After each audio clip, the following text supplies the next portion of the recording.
연준의 성명서를 보면 늘 빠지지 않고 등장하는 단어가 있습니다. 사실 요즘 연준 성명서 자체가 매달 컨트롤 C, 컨트롤 V 붙여넣는 것처럼 변화가 없긴 한데요. 그 중에서도 절대로 빠지지 않고 들어가는 하나의 단어, 바로 2%입니다. 최근 성명서, 7월에 나온 성명서를 찾아보면요. 여기 보이시죠? At the rate of 2%. 여기도 나오고요. 또 여기도 나옵니다. 왜 이렇게 연준은 2%라는 수치에 거의 목숨을 걸고 있을까요? 왜 이렇게 2%에 집착하고 2%라는 수치는 연준에게 과연 무엇일까요? 연준이 2%라는 물가 목표치를 공식적으로 공표한 것은 지난 2012년 1월로 거슬러 올라갑니다. 당시 장기 목표와 정책 전략에 관한 성명서를 발표하면서 처음으로 이를 공식화하는데요.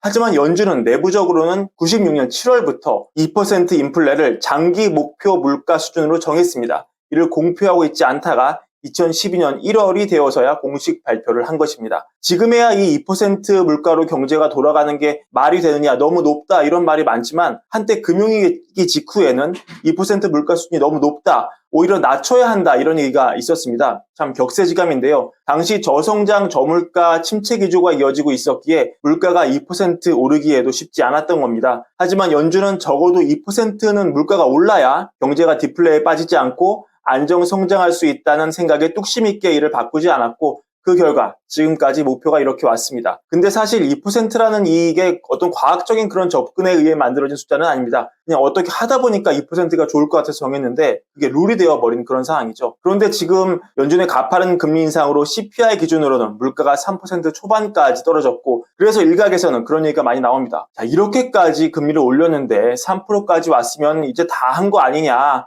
아무 의미 없는 2% 고집하지 말고 이제 3% 가자. 3%에서 2% 내리면 경제에 얼마나 더 충격이 갈지 모른다. 80점에서 90점 가는 것보다 90점에서 95점 가는 게 어찌 보면 더 힘들기 때문에 무리하게 2% 고집하다가 경제가 다 망가진다. 이제는 목표를 바꿔야 한다. 이렇게 경제 석학들도 주장을 하곤 합니다. 또 이분들 얘기도 일리가 있는 게 2012년 당시와 2023년 지금은 물가 상황이 너무 달라졌거든요. 세계화 물가 한복판에 있던 2012년 당시는 미국이 중국으로 인플레를 떠넘기면서 낮은 물가를 통한 성장을 꾀할 수 있는 그런 상황이었습니다. 하지만 지금 탈세계화, 블록화 그리고 ESG 열풍 등에 따른 친환경이 각광받으면서 비용에 대한 관점이 완전히 달라졌습니다. 고비용에 따른 생산성 하락, 그에 따른 고물가 시대를 운명적으로 맞이하게 된 거죠. 따라서 인플레 목표를 2%에서 그 위로 올리자, 예를 들어 3%를 올리자 이런 주장도 분명하게 설득력이 있습니다. 하지만 연준은 성명서마다 2% 얘기를 빠뜨리지 않고 하고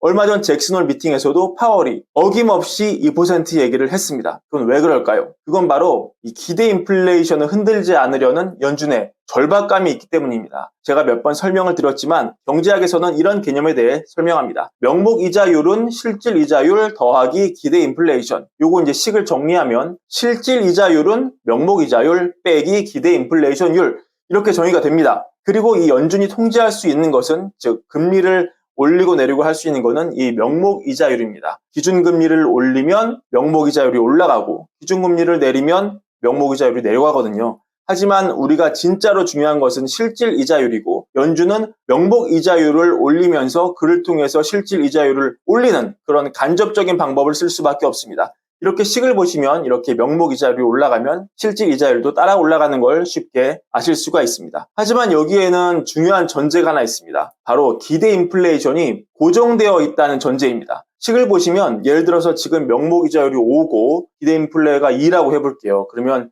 실질 이자율은 5 빼기 2니까 3이 되는데요. 예를 들어서 명목 이자율이 6이 됐고 기대 인플레가 2에서 4로 올라갔습니다. 그러면 실질 이자율이 어떻게 되죠? 6 빼기 4는 2입니다. 명목 이자율을 5에서 6으로 올렸는데 오히려 실질 금리는 떨어진 겁니다. 금리를 내린 게 되는 거죠. 그래서 이 기대 인플레이션을 잡아놓는 게 중요하고요. 연준은 이 기대 인플레를 흔들지 않기 위해서 이거는 우리가 무슨 일이 있어서 2%로 장기에는 반드시 가져다 놓을 것이다. 장기 기대 인플레이션은 무조건 2다. 3도 아니고 4도 아니고 무조건 2다. 이렇게 우리에게 가스라이팅을 하는 겁니다. 그럴듯한 논리로 소각되게 대응을 하면서 지금 과거 논리인 2%를 지금 시대에 유지하는 게 논리적으로 말이 되냐 이렇게 얘기를 해도 만약에 지금 여기서 여지를 두게 되면 예를 들어서 연준이 3%까지 열어두는 걸 생각해 보겠다 이렇게 얘기를 하는 순간 장기 기대 인플레이션율은 2에서 3으로 치솟고 그럼 아까 이 시 기억나시죠? 실질 이자율은 명목 이자율 빼기 기대 인플레,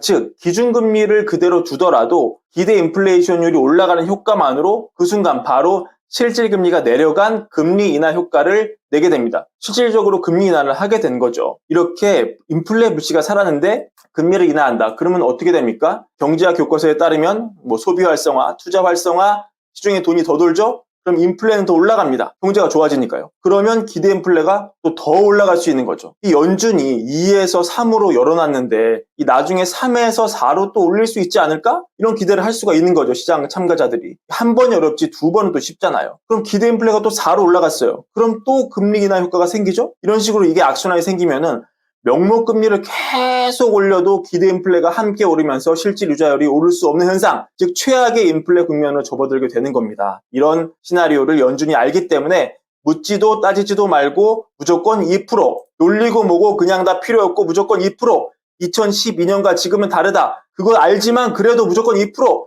우리에게 장기 기대 인플레이션율은 무조건 2%라고 계속 가스라이팅을 할 수밖에 없는 겁니다. 그러니까 정리하자면 2%라는 숫자 자체가 의미가 있다기보다는 2%로 장기 인플레가 세팅이 된 게 벌써 오래됐고 그걸 지금 허물면 막아놨던 둑이 터지면서 걷잡을 수가 없기 때문에 아예 이 판도라의 상자를 열면 안 된다. 절대사수 2%, 경계 중에 골대를 바꿀 수 없다. 이런 모드로 갈 수밖에 없는 것입니다. 그래서 아마도 연준의 2% 고수는 앞으로도 오랫동안 지속될 가능성이 높다고 봐야 되겠습니다. 자, 오늘은 연준이 왜 2%에 집착하고 있는지를 알아봤고요. 오늘 내용이 좋으셨으면 구독과 좋아요, 올가을부 사랑 부탁드립니다. 감사합니다.